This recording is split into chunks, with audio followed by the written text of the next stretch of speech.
Hello everyone, welcome back to my YouTube channel. I hope you all are doing great. So today in this video, I'm gonna talk about a very important topic of Ayurveda, that is त्रिदोष। तो आज इस video में हम बात करने वाले हैं त्रिदोष के बारे में।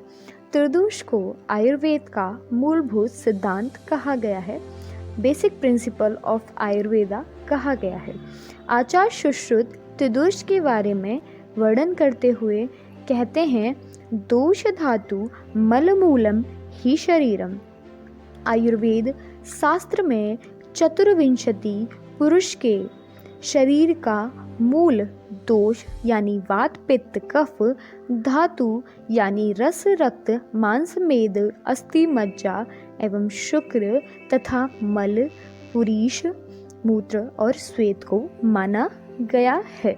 जिस प्रकार एक वृक्ष का संपूर्ण विकास, पोषण, स्वास्थ्य एवं वृद्धि उसके मूल की स्थिरता एवं पोषण पर निर्भर करता है, ठीक उसी प्रकार मनुष्य का स्वास्थ्य दोष धातु एवं मलों एवं उनके प्राकृतिक स्वरूप की समता पर निर्भर करता है। तो जो दोष धातु मल, इनको हमारे शरीर का मूल कहा गया है। जिस प्रकार एक वृक्ष डिपेंड रहता है मूल के पोषण और स्थिरता पर, उसी प्रकार जो मनुष्य है, जो पुरुष है, वो दोष धातु और मल की जो प्राकृतिक स्वरूप की समता है उस पर निर्भर करता है। दोषों की जो संख्या होती है, त्रिदोष की जो संख्या होती है वो 3 होती है, वात पित्त एवं कफ। वात यानी वायु, पित्त यानी अग्नि एंड कफ यानी जल। तो ये त्रिदोष की संख्या है। आचार्य शारंगधर ने त्रिदोष का वर्णन करते हुए कहा है, शरीर दूषणा दोषा धातवो देह धारणात् वात पित्त कफ गेया मलनी कर्णान मलः। आयुर्वेद शास्त्र में 3 शारीरिक व 2 मानसिक दोषों का वर्णन किया गया है। 3 शारीरिक यानी वात पित्त एवं कफ, 2 मानसिक यानी रज एंड तम, सत्व दोष को गुण कहा गया है। तो यहाँ पर 3 शारीरिक और 2 मानसिकों का वर्णन किया गया है। जो शारीरिक दोष हैं वात पित्त और कफ, ये प्राकृत अवस्था में रहते हुए शरीर को धारण करते हैं। मतलब वात पित्त कफ का बैलेंस होना बहुत ज़रूरी है, तभी ये हमारे शरीर को धारण करेंगे। परंतु कुपित होने पर अन्य दोष व धातुओं को दूषित करते हैं।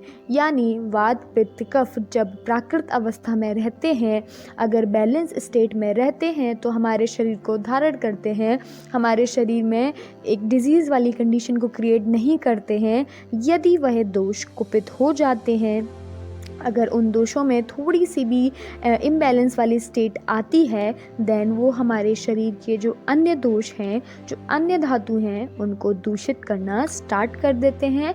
वह दूषित करने का सामर्थ्य रखते हैं। इसी कारण दोषों को मल भी कहते हैं। उन्हें मल भी कहते हैं क्योंकि वह प्राकृत स्टेज में हमारी बॉडी को स्वस्थ रखते हैं, लेकिन जब वह अप्राकृत स्टेट में आते हैं तो हमारी बॉडी है उसको दूषित करना स्टार्ट कर देते हैं, हमारी बॉडी को इम्प्योर करना स्टार्ट कर देते हैं। इस कारण हम उसे मल भी कहते हैं। इस प्रकार वात पित्त कफ, दोष धातु व मल तीनों ही संज्ञाओं को प्राप्त करते हैं। यह दोष भी कहते हैं और मतलब तीनों की संज्ञा को ये प्राप्त करते हैं। यद्यपि विशेषतः अन्य शारीरिक दोष व धातुओं को दूषित करने से इन्हें दोष संज्ञा प्रदान की गई है। ओके, तो ये हमने आचार्य शारंगधर के अकॉर्डिंग डेफिनेशन देख ली। अब हम बात करते हैं आचार्य चरक के अकॉर्डिंग। आचार्य चरक कहते हैं, वायु पित्त कफश चोक्ता शरीरो दोष संग्रह मानस पुनर्द्विष्टो रजश्च तमर एव चा। वात पित्त कफ ये 3 शारीरिक दोष हैं एंड इन्हें ही शरीर का त्रयस्तंभ कहा है। तो आचार्य चरक ने वात पित्त कफ तीनों को क्या कहा है? हमारी बॉडी का त्रयस्तंभ कहा है। मतलब 3 ऐसे स्तंभ हैं जो बैलेंस की स्टेट में प्राकृत अवस्था में बॉडी को धारण करते हैं और अप्राकृत अवस्था मतलब विशिएटेड वाली स्टेज में बॉडी में डिजीज़ वाली कंडीशन को क्रिएट करते हैं। और रज और तम ये हमारे मानस दोष हैं, सत्व को दोष ना मानकर गुण माना गया है। तो ये हमने पढ़ा दोष के बारे में according to Acharya Bhagwat, according to Acharya Charak. अब हम बात करते हैं वात पित्त और कफ के बारे में। तो जो वात पित्त कफ है, इनमें जो दोषों की प्रधानता कही गई है, तो जो वात दोष है उसमें आकाश और वायु दोष महाभूत की प्रधानता है। जो पित्त दोष है उसमें अग्नि और जल की प्रधानता है। और जो कफ दोष है उसमें जल और पृथ्वी की प्रधानता कही गई है। जो वात पित्त कफ ये तीनों दोष क्रमशः अपने कर्मों के बारे में बात करें तो विक्षेप कर्म, न्यूरो ह्यूमरल फंक्शंस, आदान कर्म, कैटाबॉलिक फंक्शन और विषग कर्म, एनाबॉलिक फंक्शन आदि क्रियाओं के द्वारा शरीर को धारण करते हैं। अगर मॉडर्न पॉइंट ऑफ व्यू से देखें, the base of Ayurvedic philosophy is to balance the body, mind and spirit. इन तीनों को बैलेंस करने के लिए कहा गया है।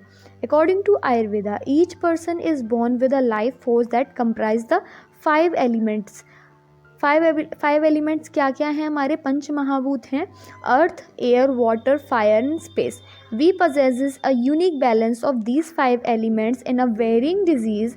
This balance of element is known as we possesses a unique balance of these 5 elements in a varying degrees.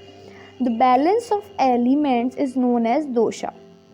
There are 3 fundamental doshas, that is Vata, Pitta and Kapha, and good health is considered to be a perfect state of balance between these 3 doshas. Vata dosha, Pitta dosha and Kapha dosha.